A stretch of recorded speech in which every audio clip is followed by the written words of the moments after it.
Ilmu yang ketujuh, ilmu tibbin nabawi, ilmu tentang perubatan secara Nabi SAW. Rasulullah SAW pesan suruh makan madu lebah, bagui makan madu lebah. Quran kata madu lebah jadi ubat. Ayat 69 surah An-Nahli, yakhruju min butuniha syarabun mukhtalifun alwanuhu fihi shifaa'un linnas. Keluar daripada perut lebah minuman yang pelbagai warna, menjadi penawar, penyembuh, ubat kepada manusia. Itu ayat 69 surah An-Nahli. Dalam hadis Abu Daud, kalau tak silap, alaikum bisyifa'ain al-asali wal Quran. Hendaklah kamu rajin guna dua jenis ubat, satu madu lebah, yang kedua Quran. Dalam hadis Ibnu Majah, Nabi SAW bersabda, man la'iqa asalan salasa ghadawatin lam yusibhu 'azimun minal bala. Barang siapa yang menjilat madu lebah 3 pagi dalam sebulan, dia tidak akan ditimpa penyakit yang berat. Jadi rumah kita kena ada madu lebah, paling segan makan 10 hari sekali, bukan sehari 10 kali. Kena sehari 10 kali, kena langkolah. Siapa boleh makan madu lebah di pagi hari ketika perut kosong, kata pakar perubatan. Maka waktu pagi bagus. 10 hari sekali, sebulan 3 kali makan, dia tidak akan ditimpa penyakit berat. Karena madu lebah bila dimakan, manfaatnya kepada seluruh anggota kita. Dia pergi ke mata, dia pergi ke telinga, dia pergi ke jantung, dia pergi ke paru-paru, dia pergi ke buah pinggang. Cuma dia pergi itu kadang-kadang 50% kena tambah yang lain. Mungkin dia pergi 90%, 10% kena tambah yang lain. Mungkin dia pergi 10%, 90% kena tambah yang lain. Tak manfaat kepada seluruh anggota. Kata Mufti Brunei ketika mengeluarkan satu fatwa menceritakan tentang khasiat madu lebah. Dalam Quran ada, dalam hadis ada. Itu perubatan cara Nabi SAW. Minyak zaitun, dalam surah An-Nur, Allah berfirman, Allahu nurus samawati wal ard. Di tengah-tengah ayat disebut yuqadu min syajaratin mubarakatin zaituna, pokok yang diberkati, pokok zaitun. Dalam hadis kata kullu zait wad-dahinu bihi fa innahu min syajaratin mubarakah. Makanlah minyak zaitun, sapulah minyak zaitun, ia datang daripada pokok yang diberkati. Quran kata pokok zaitun diberkati, hadis kata minyak zaitun, pokok zaitun diberkati. Dan dalam syarah Syama'il Muhammadiyah disebutkan pokok yang pertama ditumbuhkan oleh Allah atas muka bumi adalah pokok zaitun. Orang kita tak kenal pokok zaitun, orang kita kenal pokok ketum. Akhirnya hak minum ketum banyak daripada minum zaitun. Minyak zaitun tak kenal. Kena baca. Tak erti tanya orang, tanya Google. Khasiat minyak zaitun. Maka kita akan jumpa begitu banyak. Apalagi makanan sunnah yang perlu ada di rumah kita, habbatus sauda.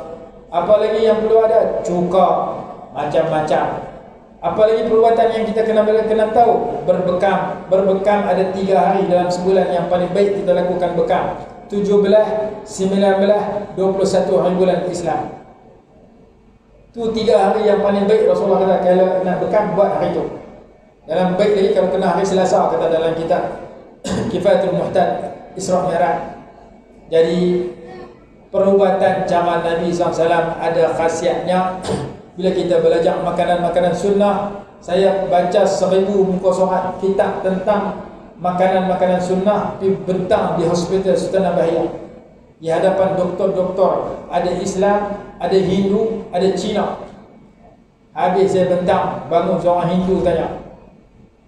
Hindu tu kata, you bentang tadi makanan ni jadi ubat, makanan ni jadi ubat, makanan jadi ubat. Yogurt khasiat dia sekian, daun sanamaki sekian. Yang saya mengaji, semua makanan adalah racun. Debuh dulu saya abang ni ubat sekian, madu lebah 200 muka surat bincang. Cuka khasiat dia sekian. Kalau darah kita naik tinggi, nak bagi turun cepat, ambil cuka apple campur dengan madu lebah, buah ayam suam, minum, cepat turun.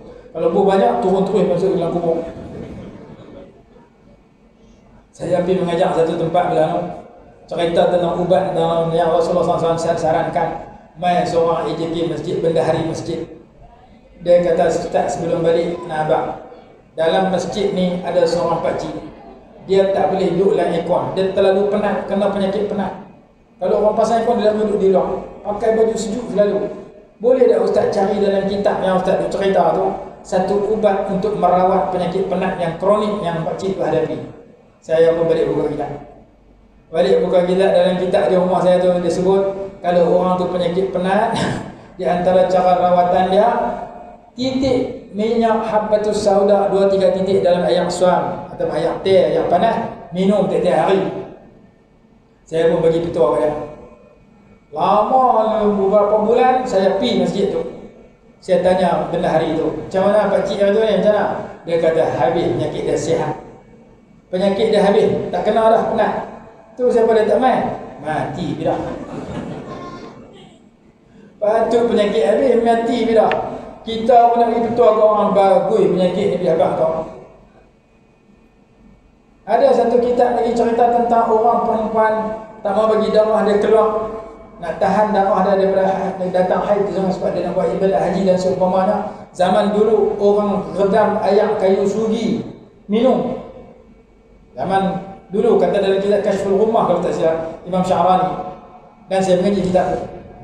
Daripada hadis itu ulama sebut hari ini ada orang yang nak menahan darah haid yang daripada keluar ketika haji umrah, memakan ubat untuk menahan daripada keluar darah, dengan sebab dia nak buat haji umrah dengan selesa, tak datang darah. Ulama ambil daripada zaman sahabat. Itu tentang perubatan cara Nabi SAW. Ilmu seterusnya, ilmu al-ghazawat, ilmu tentang peperangan yang disertai oleh Nabi SAW. Syekh Hasan Mashhad 2 jilid kitab rahimahullah. Syekh Sya'rawi 1 jilid kitab Ghazawatul Rasul SAW. Syekh Ismail Osman Zain ada kitab tentang peperangan Nabi SAW. Bila kita baca, pertolongan Allah datang dalam pelbagai peperangan yang disertai oleh Nabi SAW.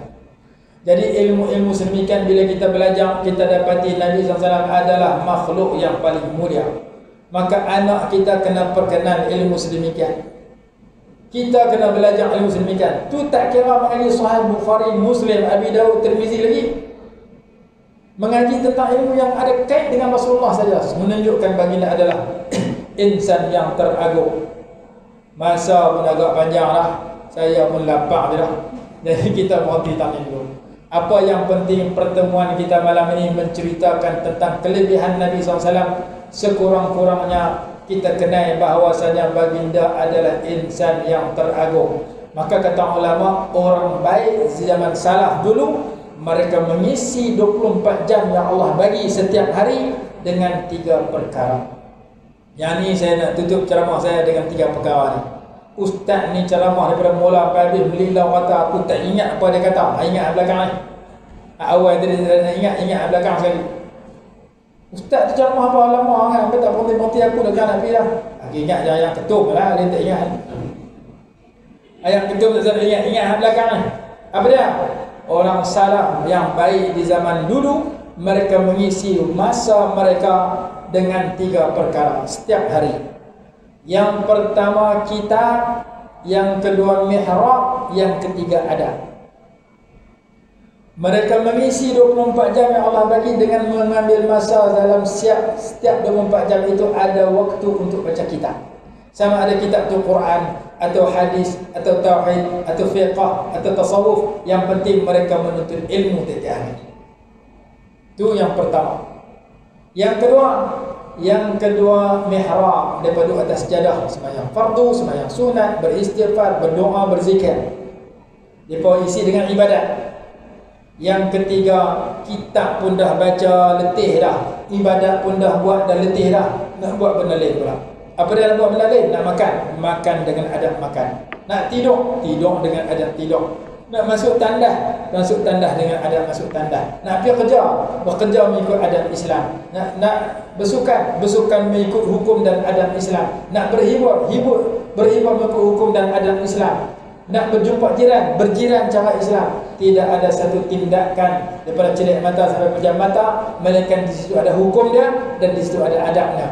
Maka kita isi hidup kita dengan 3 perkara ini, kita duduk dapat pahala siang dan malam. Yang pertama, hari-hari menuntut ilmu dan membaca kitab. Sama ada kita baca sendiri ataupun kita mengaji atau kita mengajar orang. Yang kedua, kita isi dengan ibadat, sembahyang fardu, sembahyang sunat duduk atas sejadah. Yang ketiga, kita isi dengan adab-adab yang mulia. Ketika makan, kenyang pun dapat, pahala pun dapat. Ketika masuk tandas, qada hajat pun selesai, pahala pun dapat. Kita bekerja, gaji pun dapat, pahala pun dapat, kerana kita mengisi dengan adab-adab Islam. Islam ini agama yang menitik beratkan akidah yang betul, ibadah yang betul, dan akhlak serta adab yang mulia. Nabi SAW bersabda, innama bu'istu liutammima makarimal akhlak. Aku diutus untuk menyempurnakan budi pekerti yang mulia. Kalau tuan-tuan tanya kitab apa ustaz yang belajar beradab ni bagus, di antara kitab yang bagus tentang adab ialah kitab Riyadhus Shalihin karangan Imam Nawawi. Tebalnya, jumlah hadisnya hampir 2000 hadis. Tiap-tiap tajuk yang kita baca mengajak kepada kita adab yang mulia.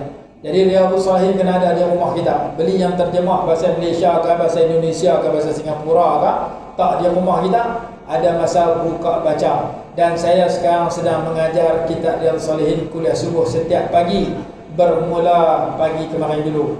Hari Sabtu mula, hari Ahad, hari tadi Ahad, hari kedua, esok hari ketiga. Satu pagi satu tajuk. Hari mula Ikhlas, hari kedua tadi yang kemarin tajuk Taubat, pagi besok tajuk Sabar. Jadi kalau tuan-tuan ada handphone, ada internet, esok pagi pukul 6.30 pagi sampai pukul 7.10 atau 7 suku, ikuti pengajian kitab Riyadhus Shalihin yang dikarang oleh Imam Nawawi rahimahullah. Kitab itu amat bagus untuk kita pelajari tentang akhlak-akhlak yang mulia yang perlu kita ketahui dan hayati dan sematkan pada diri kita. Jadi saya rasa sekadar itu yang boleh saya sampaikan dalam kuliah ataupun ceramah Maulidur Rasul di surau tuan-tuan. Tahniah lah boleh namakan surau ini dengan surah An-Nur, satu nama yang cukup baik, kerana Nur itu salah satu nama surah dalam Quran, surah An-Nur. Dan Nur juga salah satu sifat Nabi SAW.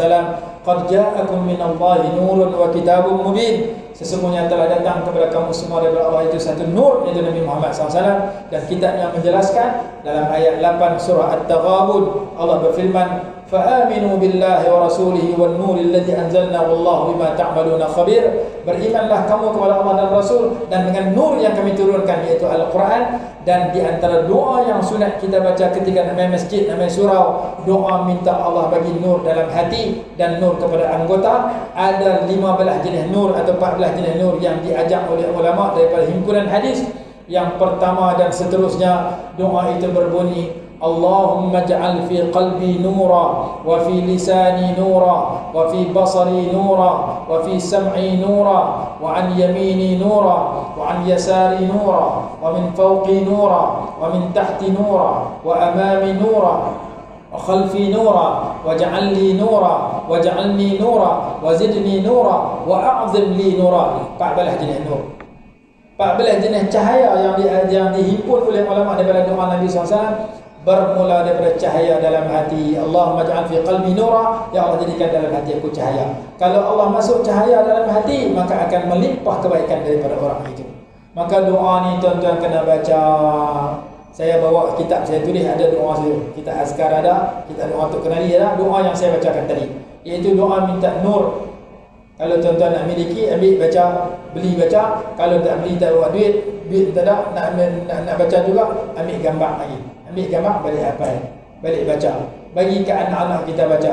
Doa minta nur kepada Allah. Doa ini dibaca ketika sembahyang tahajud. Sembahyang tahajud satu pendapat, ada pendapat kata baca ketika nak pergi masjid. Doa ketika keluar ke masjid, minta Allah berikan nur pada hati, pada penglihatan, pada pendengaran, pada depan, belakang, kiri, kanan, atas, bawah. Jadikan diriku cahaya, tambahkan untukku cahaya, perbanyakkan untukku cahaya. Semuanya itu adalah berkat doa yang diajar dan diriwayatkan daripada pelbagai riwayat Nabi SAW.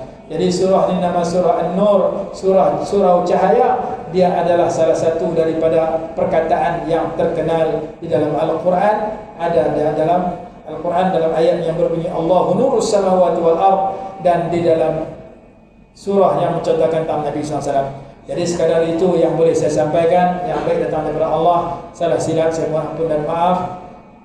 Dan saya akan tinggal kitab pengurusi surau untuk tunjuk kat tuan-tuan. Kalau tuan-tuan nak beli, tempah ke dia, nanti saya hantar. ada 10 jenis kitab yang saya tulis dengan 10 tajuk. Dan sekarang saya sedang menyambung kitab yang ke-11 untuk saya cetak bagi saya amalkan dan sebar kepada masyarakat. Yang baik datang daripada Allah, salah silap saya mohon ampun dan maaf.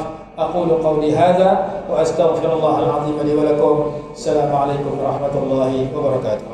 Jadi sebelum akhir saya diminta untuk buat pengumuman. Malam ini saya lancarkan bismillahirrahmanirrahim. Alhamdulillah wassalatu wassalamu ala sayyidina Muhammad wa ala alihi wasallam. Saya lancarkan kutipan dana dan sumbangan untuk dua projek yang berkaitan dengan surau ini. Projek yang pertama, projek pembelian PA system yang baru. PA system ni bagus ya, tapi nak lebih bagus lagi. PA system tak ada, teruk suara penceramah. Jadi kita surau ni akan membeli PA system yang baru, sound system yang baru, satu yang pertama. Dan yang kedua, pembinaan pagar surau. Kos yang dianggarkan di antara 10,000 ke 20,000 RM. Bukan rupiah. Rupiah untung. 10,000 ke 20,000 ringgit.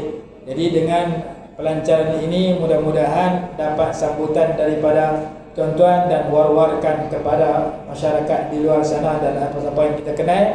Mudah-mudahan projek yang sedang dirancang ini dapat kejayaan secepat mungkin dan hasilnya akan menjadi surau yang mempunyai PA sistem yang lebih baik dan pagar yang sempurna. Di samping dia menjadi sedekah jariah, wakaf yang pahalanya berterusan kepada kita dan kepada seluruh para penyumbang yang bakal memberi sumbangan yang mudah-mudahan akan tercapai dalam masa yang terdekat. Wallahu a'lam, dan buat kebahagiaan dan kejayaan kepada kita semua di dunia dan di akhirat. Aqulu qawli hadza wa astaghfirullahal azim li wa lakum. Assalamualaikum warahmatullahi wabarakatuh.